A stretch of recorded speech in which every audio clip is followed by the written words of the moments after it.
Hi, I'm Filip Mihajlovic, the author of Spiritual Option and Quick Goal Systems for Achieving Goals in Harmony. You probably have my 6 easy steps you can easily take to achieve your goals in harmony material. If you don't, you can download it on the link below. This is the first of the videos in Achieving Goals in Harmony video training series, which I created to further explain that material. Title of the video is Goal Setting 1, How to Define Goals so you can achieve them in harmony. It is about the optimal goal setting, or about the first and the second of the 6 easy steps from material you downloaded. The first thing you need to understand is that it's possible to achieve your goals in harmony, and in this video training series I will show you the exact steps you need to take in order to do that. Although we were systematically taught that it's impossible and even unspiritual to try to achieve material goals, success and abundance, it can be done easily and harmoniously if you understand main principles and master some simple techniques. In one of the videos that will follow this training series, I will thoroughly cover this topic and what I call number 1 myth about spirituality. But now let's stay with the 6 easy steps from the material you downloaded. I sincerely believe that the easiest way to achieve your material goals in harmony is to use my Quick Goal system. The system gives you a natural and logical way to methodologically advance step by step toward the perfect achievement of your goal with the complete confidence that you will certainly achieve it if you stick to the system. But there are some things you can easily do right away that will immensely improve your effectiveness, enjoyment, and finally the results in achieving your current goals, even if you don't plan to master my system. In these videos, I will share with you how to practically take these steps and how you can use them to harmonize your goals with yourself, your spiritual path, and eliminate the fatal mistakes which will literally stop your goals dead in their tracks if you fail to eliminate them. As you may remember from the 6 easy steps material, the steps you must certainly take if you want to achieve your goals in harmony are: eliminate the inner conflicts you have in the area of your goal.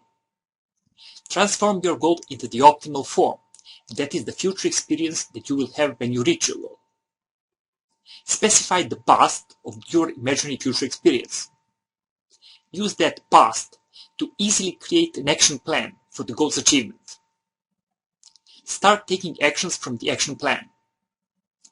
And be aware that your first action plan will almost certainly fail. In this video training series, we will go deeper into all these steps and explain how you can take them easily to make your goal more harmonious and easier to achieve. And these steps are universal. They will amazingly benefit every goal you have regardless of its nature. You can finally consciously create abundant and rich life, loving and fulfilling relationships with your partner and the close ones, and complete professional and personal realization. And you can achieve all these in a state of deep inner harmony. Like I already said many times before, the first and most important of the 6 steps is the elimination of the inner conflicts you have in the area of your goal. This step is so important that the last video in this video training series will wholly be devoted to techniques for elimination of such conflicts. But before that, let's cover other steps which you can easily apply on your current goals right away. As you could have seen in the 6 easy steps material, the second step after the elimination of inner conflicts is the transformation of your abstract goal to the optimal goal form.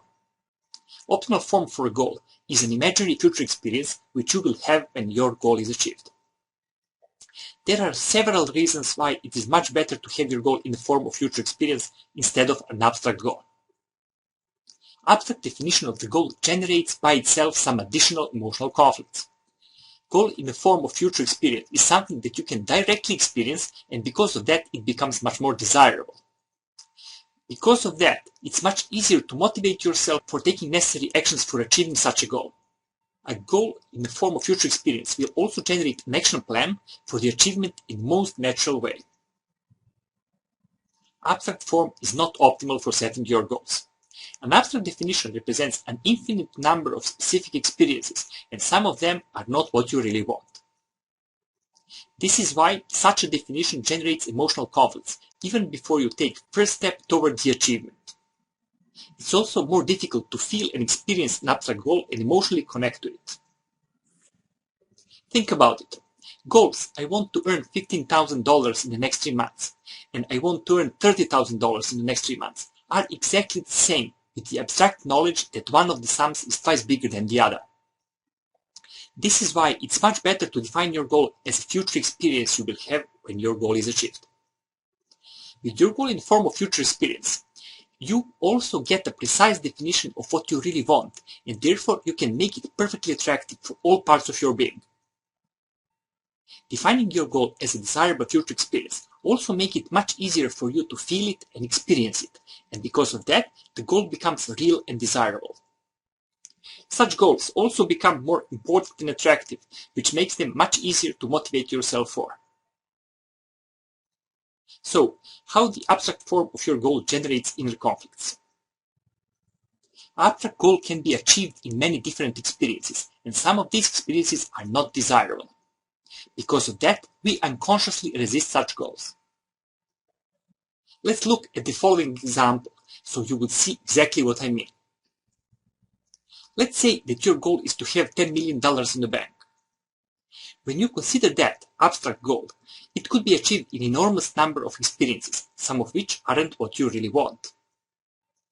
Your goal-achieved experience could be you selling your super successful internet company and sitting on a beach drinking margaritas, which is what most people have in mind when setting a goal like this. But it can also be an experience of being in a wheelchair with your back broken because a top manager of some multi-billion-dollar company hit you with his Ferrari on the sidewalk and you have got your millions as a settlement from his insurance. Even if you define your abstract goal more precisely, the problem persists. If you define your goal as I want to earn $10 million, again you have hundreds of potential experiences. It could be an experience in which you have a job which you enjoy because it totally suits you, or it could be working under terrible stress, 12 hours a day, with people you don't like, and not being able to spend with your husband and kids more than a few hours a week. Every abstract goal can be achieved in an unlimited number of specific experiences. Some of them are not what you really want, and that makes some parts of your being resist such goals. On the other side, goal-achieving experience is specific, unique, and it can be made 10 out of 10 perfect. When you transform your goal into an imaginary future experience in which the goal is achieved, it becomes one specific experience and you exactly know if you want it or not. If it is not perfect, you know which element you don't like and what should be different in it.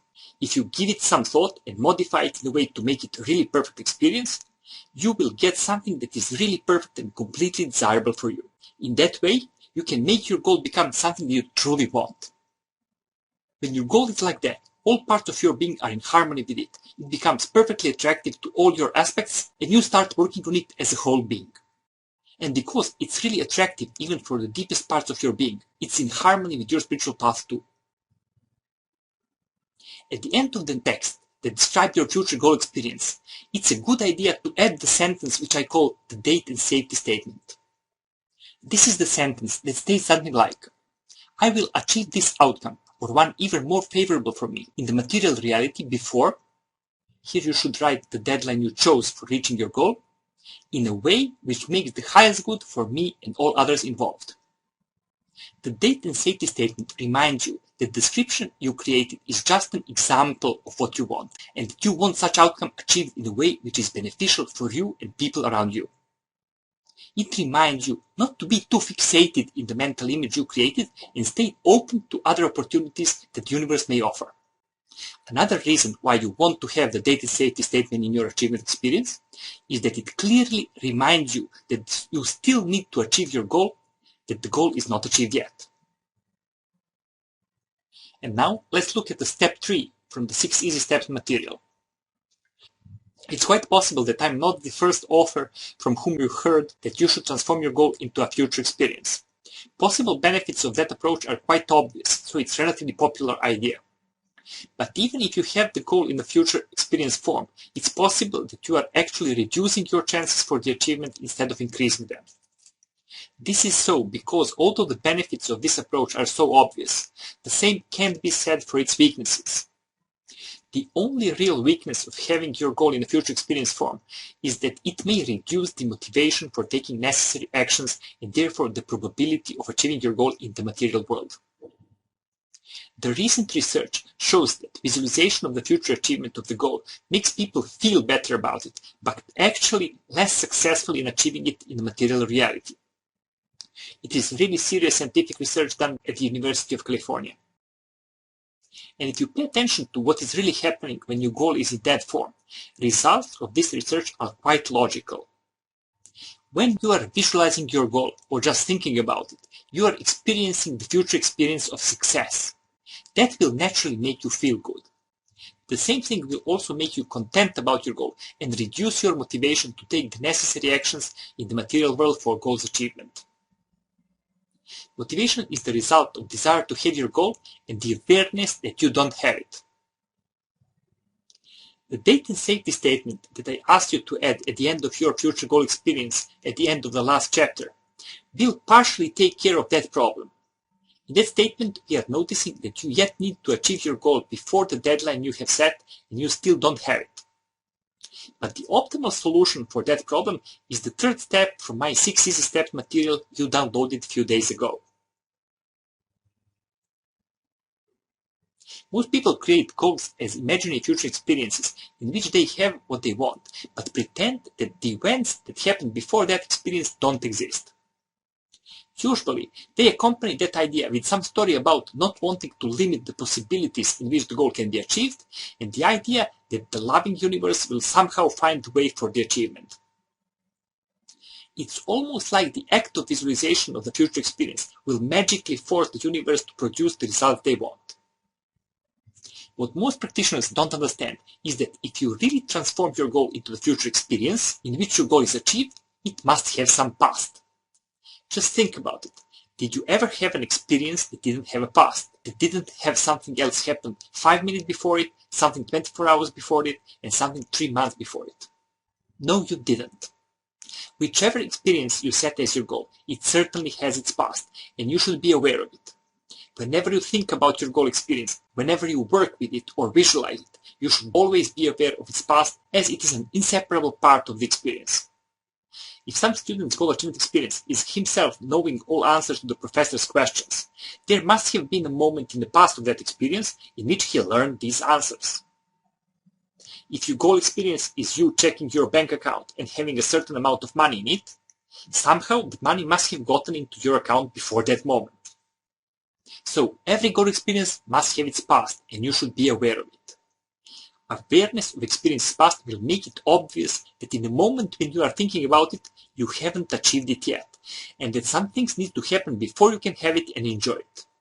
Such goal achievement experience will also naturally increase your motivation for taking necessary actions and doing all the things you must do in the material world for the achievement. So, whenever you think about your goal, visualize it or work on it, operate with it aware of its past, of all things which already have happened when the goal is achieved. When the goal is achieved in your imaginary experience, these things have already happened. Okay, this is it about steps 2 and 3 from our 6 easy steps material.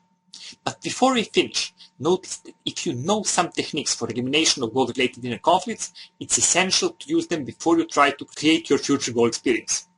We will cover the elimination of inner conflicts in the last video of this video training series. Elimination of the conflicts is necessary because if you would have them while you try to create a future achievement experience or decide how to achieve your goal, these conflicts would interfere with your creation process.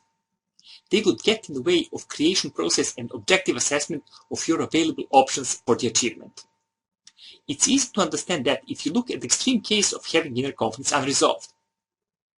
If you have so many conflicts that you feel that you can't achieve your goal at all, it's absurd to ask yourself to create an achievement experience.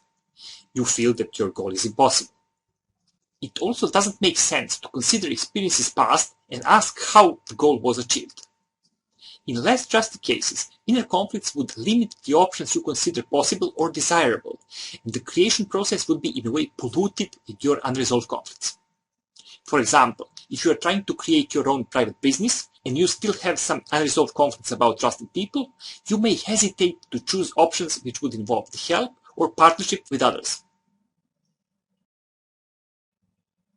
Okay, Stay put to our next video, because in it we will cover the most important mistake you can make when trying to achieve your goals, which is responsible for 99%, if not all, of the failures. We will also cover how to easily create an action plan for achievement of your goal, which is naturally in harmony with yourself and your spiritual path. See you soon. Bye-bye. If you want to know more about the techniques for achieving goals in harmony, visit our website at goalsinharmony.com.